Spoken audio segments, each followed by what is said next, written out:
Every single time Bleach released on Monday at 3 a.m, I'm always hyped like the people in a bar watching NFL football.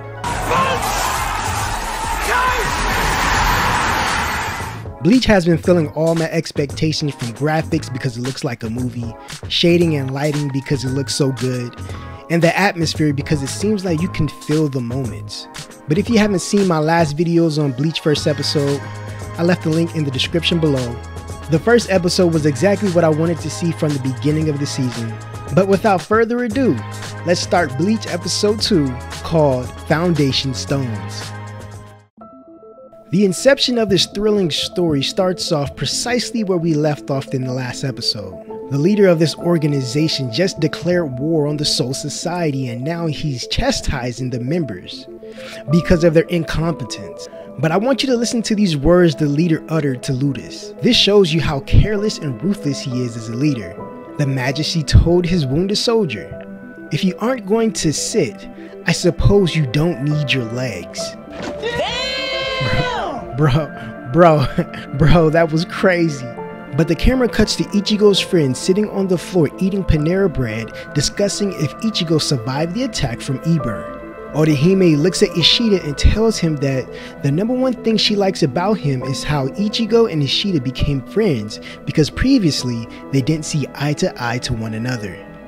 Ichigo returns through the window and Ryunosuke received a phone call from the Department of Research and Development, telling them 57 minutes ago they were infiltrated by an unidentified individuals that annihilated a squad member, Lieutenant Sasakabe. Or Sasakabe, Hey, I don't know how to pronounce that. In the comments below, can y'all tell me how to pronounce that? Alright, let me continue. Later that day, we see the squad grieving after the loss of a squad member, and Ichigo left to patrol the area for hollows. However, he was attacked from the sky by a longtime friend named Nell. The scene transitions back to the leader of the faction questioning his soldiers about the war, and didn't receive the answers that he was looking for, so he eliminated his own members, starting with Ludus and then Eber. I kinda like those characters, but dang, they gone. The leader walks up neon blue stairs talking about how he just invaded Hueco Mundo and captured an Amunxroyal. But once he got to the top of the stairs, we see which one he captured. It is the Espada number 3, Tierra Haribel. Wow. This man is a true menace to society. You mean to tell me he just invaded Hueco Mundo and captured whoever he wanted to? This is about to be a bloodbath in the upcoming episodes. Now we see all the captains, lieutenants, and the squads gathered for the Lieutenant Sasakabe's funeral. This scene is very cinematic, displaying everyone's emotions without a speech or words, just silence.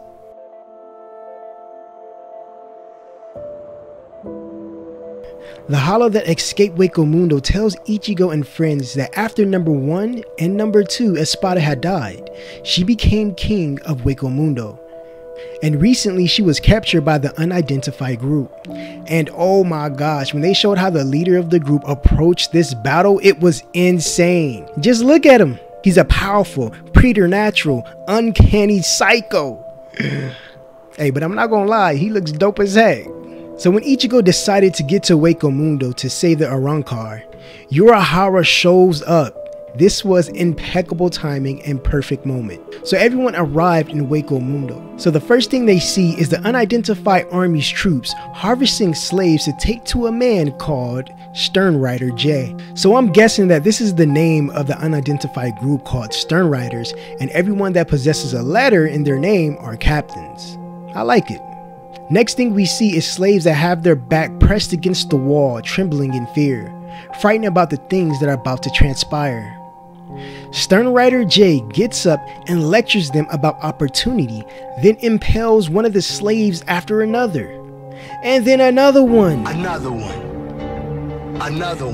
Once he got to the last 2 slaves, 2 Amunxroyals exposed themselves and tried to fight him to save their lives. But quickly, the Sternrider J dispatched the 2 Amunxroyals. But when Letter J begins walking away, he turned around and looked behind him and sees his men getting slaughtered. When he looked up, he saw more Amunxroyal arrive to fight for Hueco Mundo. Moments later, Ichigo finally arrived and seen all the Arrancars laying on the floor incapacitated. The moment the stern rider Jay laid eyes on Ichigo, he told him a secret, that he's a Quincy. Yo! And then episode 2 ends. Yo, this episode was so epic for sure. Episode number 2 delivered just like episode 1 did. It was just the right amount of talking, story building, and action.